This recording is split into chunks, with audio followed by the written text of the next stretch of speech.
11 দলীয় জোটের একটি ইসলামী জোটের এবং মামুন ভাই এখানকার যত ক্যান্ডিডেট আছে সবচেয়ে থেকে সুন্দর ক্যান্ডিডেট মামুন ভাই।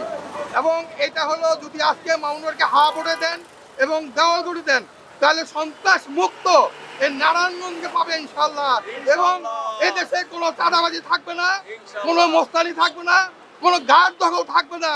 একমাত্র ইনসাফ ভিত্তিক এবং খেলাফত ভিত্তিক দেওয়ালগুড়ি পারে এই সন্ত্রাস মুক্ত করতে ইনশাল্লাহ। আগামী দিন 12 তারিখ সকালবেলা হা ভোটে ভোট দিবেন এবং দেওয়ালগুড়িতে ভোট দিয়ে বিপুল ভোটে পাস করে মামুন ভাইকে জাতীয় সংসদে দিবেন এবং বলিষ্ঠ কণ্ঠে নারায়ণগঞ্জবাসীদের পক্ষ নিয়ে কথা বলতে পারে সেই সুযোগ করে মা বোনেরা হিন্দু বৌদ্ধ যারা আছেন সকলে মিলে মামুন ভাইকে দেওয়ালগুড়ি মার্কায় ভোট দিয়ে এবং ভোট বিপ্লব করে দেখিয়ে দেন বিশ্বকে যে এদেশে সন্ত্রাস মুক্ত এবং আমরা দ্বন্দ্ব মুক্ত কোনো সন্ত্রাস চাই না, সন্ত্রাস মুক্ত বাংলাদেশ করতে চাই।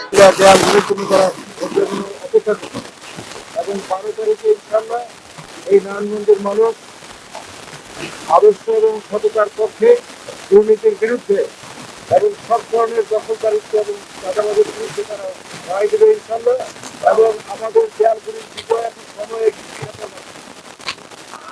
মানুষ সন্ত্রাস চেষ্টা করছে, ভোটকে বাঞ্চালের জন্য চেষ্টা করছে, কিন্তু আমি আপনারা আশ্বস্ত করতে চাই আপনারা ভয় এবং ভীতির ঊর্ধ্বে উৎসবের আবেগে সকালবেলা চলে আসবেন সকালবেলাদের সময়। ইনশাল্লাহ এই দেশের কোন অপশক্তি এই নির্বাচন